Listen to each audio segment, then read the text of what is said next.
Assalamualaikum warahmatullahi wabarakatuh. Perkenalkan, nama saya Fevi Mariani dengan NIM C1C022041. Di sini saya akan menjelaskan materi tentang pajak penghasilan orang pribadi untuk memenuhi tugas dari Bapak Dr. Wirmi Eka Putra SE MSI. Baiklah, untuk materi yang pertama yaitu pengertian PPh orang pribadi. Pajak penghasilan orang pribadi adalah pajak yang dikenakan terhadap subjek pajak orang pribadi atas penghasilan yang diperoleh dalam tahun pajak maupun bagian tahun pajak. Orang pribadi adalah subjek pajak penghasilan yang mencakup orang pribadi yang bertempat tinggal di Indonesia maupun di luar Indonesia. Kedua, subjek PPh orang pribadi. Subjek pajak penghasilan orang pribadi dalam negeri. Pertama, bertempat tinggal di Indonesia. Kedua, berada di Indonesia lebih dari 183 hari dalam jangka waktu 12 bulan atau dalam suatu tahun pajak berada di Indonesia dan mempunyai niat untuk bertempat tinggal di Indonesia.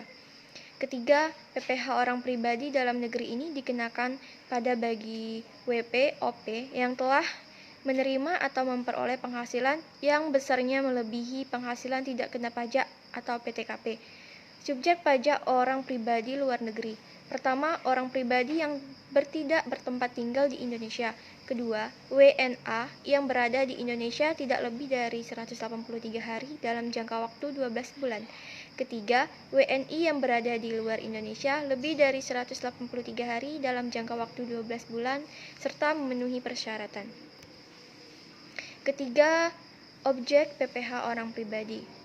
Objek pajak penghasilan orang pribadi adalah penghasilan yang merupakan setiap tambahan kemampuan ekonomis yang diterima atau diperoleh orang pribadi, baik berasal dari Indonesia maupun dari luar Indonesia, yang dapat dipakai untuk konsumsi atau menambah kekayaan yang bersangkutan dengan nama dan dalam bentuk apapun.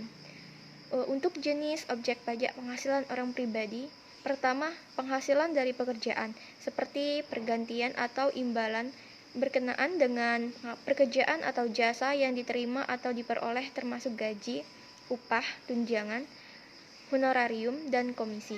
Kedua, penghasilan dari modal atau investasi, seperti keuntungan yang diperoleh perseroan, persekutuan, dan badan lainnya yang karena pengalihan harta kepada pemegang saham, sekutu atau anggota, dividen, bunga, royalti, sewa, dan penghasilan lain-lain.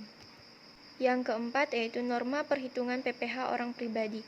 Pasal 14 ayat 1, norma perhitungan adalah pedoman untuk menentukan besarnya penghasilan neto yang diterbitkan oleh Direktur Jenderal Pajak dan disempurnakan terus-menerus. Norma perhitungan akan sangat membantu wajib pajak yang belum mampu menyelenggarakan pembukuan untuk menghitung penghasilan neto.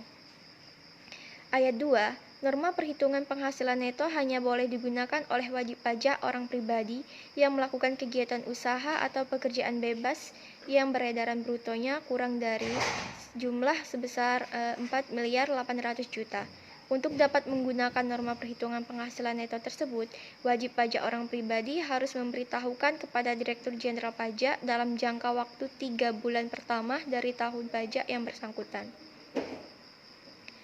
Ayat 3, wajib pajak orang pribadi yang menggunakan norma perhitungan penghasilan neto tersebut wajib menyelenggarakan pencatatan tentang peredaran brutonya sebagaimana diatur dalam undang-undang. Pencatatan tersebut dimaksudkan untuk memudahkan penerapan norma dalam menghitung penghasilan neto.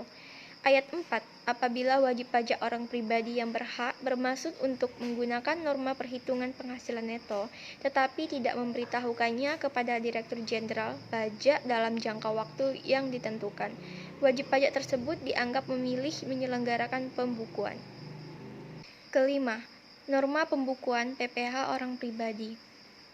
Keputusan Dirjen Pajak tentang pembukuan, pasal 1, pertama, wajib pajak orang pribadi yang menjalankan usaha atau pekerjaan bebas dengan peredaran bruto sebesar 600 juta rupiah atau lebih dalam 1 tahun wajib menyelenggarakan pembukuan.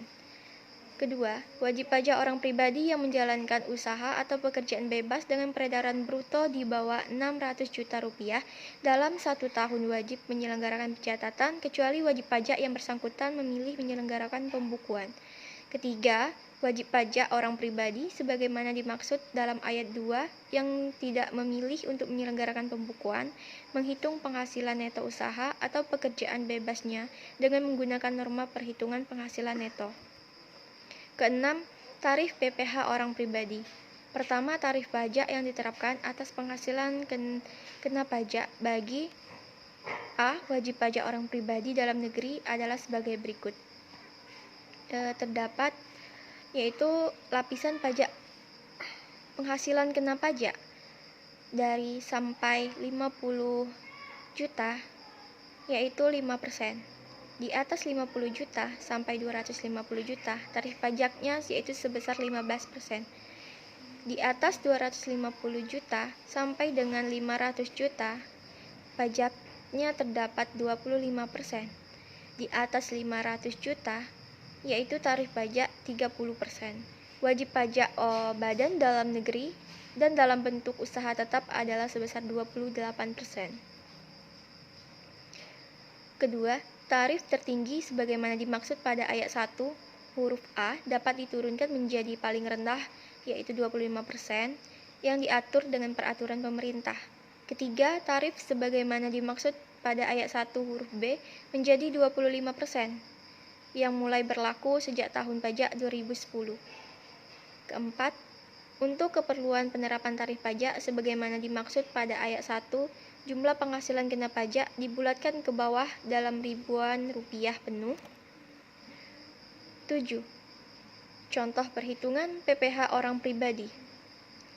Berikut contohnya yaitu Gunawan pada tahun 2009 mempunyai penghasilan kena pajak sebesar Rp241.850.600. Besarnya PPh yang harus dibayar atau terutang oleh Gunawan adalah PKP jika dibulatkan ke bawah hingga ribuan penuh yaitu sebesar Rp241.850.600. Untuk PPh yang terutang 5% dikali 50 juta yaitu sebesar 2.500.000. Untuk 15% dikali 191.850.000 yaitu sebesar 28.777.500. Terdapat nilai yaitu sebesar Rp31.277.000. Baiklah, terima kasih. Inilah hasil materi yang dapat saya sampaikan. Apabila ada kata yang salah, saya mohon maaf dan saya akhiri. Wassalamualaikum warahmatullahi wabarakatuh.